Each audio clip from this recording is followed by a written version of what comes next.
మూడు పదులు 30. ఎవరికి తెలియదు, అందరికీ చిన్నప్పుడు మనకి ఎక్కాలు వంట పట్టించేవాళ్ళు. నోటికి చెప్పించి సాయంత్రం పూట నోటికి చెప్తే వచ్చిన తర్వాత చూడకుండా రాయించేవాళ్ళు. పాడి కొడుతాళ్ నర్పామాలై. ఈవిడ 2 మాలికలు సమర్పించింది. ఒకటి పామాల, రెండవది పూమాల. మనందరికీ తెలిసింది పూమాల, మనకి తెలియనిది పామాల. ఆ పామాలే తిరుప్పావై, పాశురముల మాల, పూలతోటి మాల. ఆ పూలమాల కూడా చక్కగా మెత్తగా సువాసన భరితంగా ఉండేటట్లుగా ఆవిడ సమర్పించింది స్వామికి. ఎందుకమ్మా నువ్వు వేసుకొని ఆయనకి ఇస్తున్న? పాపం విష్ణుచిత్తుల వారు ఎంత బాధపడ్డారో. ఆవిడ వేసుకొని అక్కడ పెడితే దానికి ఒక కేశపాశం, ఒక వెంట్రుక కనపడితే ఇది స్వామికి పనికిరాదు అని పక్కన పడేస్తే స్వామి వచ్చి నాకు అసలు ఈ మాలికలు అక్కర్లేదు, అదే కావాలి తెమ్మన్నాడు. గోదాదేవి అంత గడసరి. మన భాషలో చెప్పుకోవాలి అంటే శ్రీరంగనాథుడికి పాపం ఈయన మళ్ళీ మాలికలు అల్లుకు తీసుకొని పోతే, మున్నుగొంటినే వన్ననదండ ఒక్క మగవాడిడ నేను తెనుంగురాయడన్ కన్నడరాయ అక్కొదువ కప్పు ప్రియా పరిభుక్త భక్కధన్. ఇప్పటిదాకా మగవాడు నువ్వు తాళి తీసుకొస్తుంటే ఏదో వేసుకుంటాను, నువ్వు బాధపడుతున్నావని. లాభం లేదు. ఆవిడ వేసుకుని అక్కడ పెట్టిన మాలిక వేసుకుంటే నాకుండే తృప్తి వేరు అని అడిగాడు. అందుకనే సోచిష్ట మాలికాసక్త గంధ బంధురజిష్ణవే అని అమ్మవారికి మంగళాశాసనం చేసేటప్పుడు ఈ విషయాన్ని తప్పకుండా చేస్తాం. స్వోచ్ఛిష్టాయాం సృజి నిగళితం. తాను ధరించి విడిచిన మాలిక చేత పరమాత్మని బంధించినటువంటిది.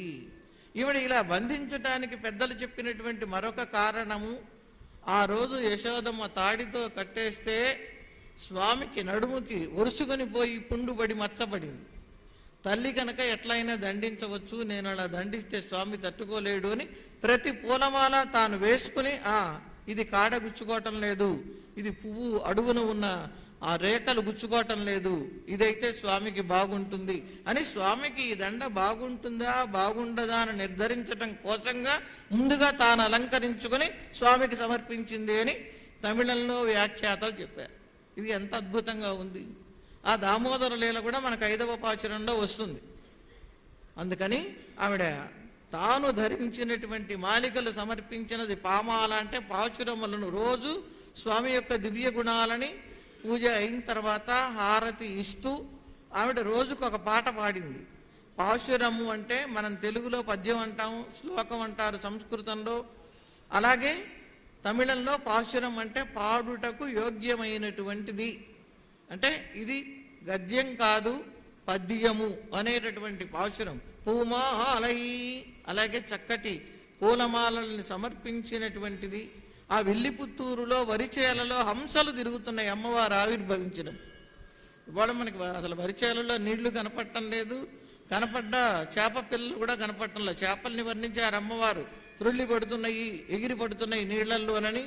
అలాంటి హంసలు తిరుగుతున్నటువంటి వరిమళ్ళు కలిగినటువంటిది అనటంలోనే విల్లిపుత్తూరు యొక్క వైశిష్ట్యం ఎంత గొప్పది. అమ్మవారి నడక కూడా హంస నడక. హంసలు ఎలా నడుస్తాయో అంత అందంగా నడుస్తుంది అనే అంశాన్ని సూచించారు. చూడి కొడుత్త చుడరు కొడి ఓ బంగారు తీగ. ఆ బంగారు తీగ ఎలా ఉంటుందండి? స్వామికి పుష్పమాలికలని సమర్పించింది. తీగ ఏం చేస్తుంది? పూలు పూస్తుంది. ఆ తీగకు పూసిన పూలు ఎక్కువగా మనం భగవంతుడికి సమర్పిస్తూ ఉంటాం. చెట్లు పూయవా అంటే పూస్తాయి, కానీ ఎక్కువగా జాజి తీగ, మల్లె తీగ మనం అంటాం అలవాటు. విరజాజులు, సన్నజాజులు.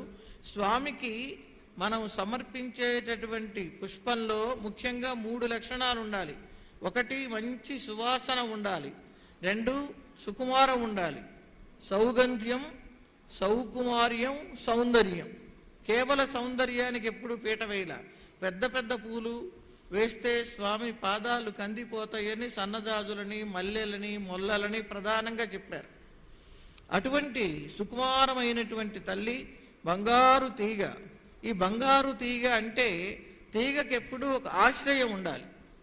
ఒక చెట్టు ఉంటే తీగ బాగా అల్లుకుని పోతుంది, పందిరి వేస్తే బాగా అల్లుకుంటుంది. ఈ బంగారు తీగకి ఆశ్రయం ఎవరు? శ్రీమన్నారాయణమూర్తే ఈ బంగారు తీగకి ఆశ్రయమైనటువంటి వాడు. అటువంటిది పాడి అరుళ వల్ల పల్వళయాయి స్వామిని కీర్తించి జీవుల్ని రక్షించటం కోసమే అద్భుతమైనటువంటి దివ్య కంకణాన్ని ధరించినటువంటి దానా నాడిని వెంకటవర్కన్నైది ఎన్రై మాతం. నన్ను వెంకటాచలపతికి కూర్చి వివాహం చెయ్యి అని మన్మధుణ్ణి ప్రార్థించింది. ఆ మన్మధుణ్ణి ప్రార్థించినటువంటి అమ్మవారి ప్రార్థన మమ్మల్ని అతిక్రమించకుండా సరిహద్దులలో ఉంచాలి అని ముందుగా అవతారిక అంటారు. తమిళంలో గోదాదేవికి సంబంధించినటువంటి ఒక అవతారికని మనకి అందించారు. ఈ వ్రతంలో ఉన్నటువంటి గొప్ప విశేషాన్ని వ్యాఖ్యాతలు చెప్పినటువంటిది, రాముల వారి కంటే కూడా ఈ వ్రతం గొప్పది. ఎందుకని అంటే రామచంద్రమూర్తికి పట్టాభిషేకం చెయ్యాలి అని దశరథ మహారాజు గారు ముహూర్తాన్ని నిర్ణయించారు. నిర్ణయిస్తే 14 సంవత్సరాల తర్వాత రామ పట్టాభిషేకం జరిగింది. ఈ గోపికలు స్వామిని కలుసుకోవాలి, స్వామిని గురించి పట్టాభిషేకం చేసుకోవాలి, స్వామి యొక్క అనుగ్రహాన్ని పొందాలి అనుకోగానే వీళ్ళకి కృష్ణ దాసీత్వ పట్టాభిషేకం జరిగింది. వ్రతం చెయ్యకముందే వీళ్ళకి పట్టాభిషేకం జరిగింది. కనుక ఆ రామాయణం కంటే ఈ ధనుర్మాస వ్రతం గొప్పది. ఈ ధనుర్మాస వ్రతం చేద్దామని మనశ్శుద్ధిగా అనుకుంటే చాలు, వాళ్ళ సంకల్పాలు నెరవేరుతాయి. నువ్వు చెయ్యకపో, చేద్దాం అనుకుంటే చాలు, కలియుగంలో పుణ్యం వస్తుంది, చేస్తేనే పాపం వస్తుంది. ఇది భాగవతం పదే పదే చెప్పింది. అందుకని అమ్మవారు మన కోసంగా అవతరించి తాను మనకంటే సామాన్య స్థితిలో ఉండి స్వామి యొక్క సంకీర్తనం ఎలా చెయ్యాలో మనకి చెప్పారు. అలా చెప్పినటువంటి తల్లిని గురించి మనను కీర్తించుకోవాలి. అమ్మవారు ఇలా నిర్ణయం తీసుకోవటానికి కారణం ఏమిటి అంటే, నందగోకులంలో కృష్ణుడు ఆగడాలు ఎక్కువగా ఉన్నాయని 7 ఏళ్ల పిల్లవాడే అయినా అందరూ కట్టడి చేసి ఈ గోపికలనందరినీ నేల మాళిగలు అంటారు. మాళిగ అంటే ఇల్లు. అందుకని మీ ఇంటి పేరేమిటి అని అడగకుండా వైష్ణవ సంప్రదాయం బాగా తెలిసిన వాళ్ళు అయ్యా తమ తిరుమాళిగా అంటారు. అంటే మీ పవిత్రమైన ఇంటి పేరు ఏమిటి, ఇంగ్లీష్లో కనుక యువర్ గుడ్ నేమ్, మంచి పేరు అని మనమే వాళ్ళ పేరు మంచిదో చెడ్డదో తెలియదు కానీ అందంగా అడగాలి అని ఒక సంప్రదాయం ఉంది. మీ పేరేమిటి అని అడగకూడదు అని. అలా తిరుమాళిగా అంటే పవిత్రమైన ఇంటి పేరు, పవిత్రమైన ఇల్లు అని. అలా నేల మాళిగ అంటే భూగృహాలు, ఇప్పటి భాషలో అండర్ గ్రౌండ్స్, వాటిల్లో దాచిపెట్టారు ఈ పిల్లలందరినీ. దాచిపెడితే వర్షాలు సరిగ్గా కురవటం మానేసినాయి. ఎప్పుడైతే వర్షాలు లేవో పశువులకు మేత ఉండదు. వర్షాలు కురవాలంటే ఏం చేయాలి? వ్రతం చేయాలి. వ్రతం ఎవరు చేస్తారు?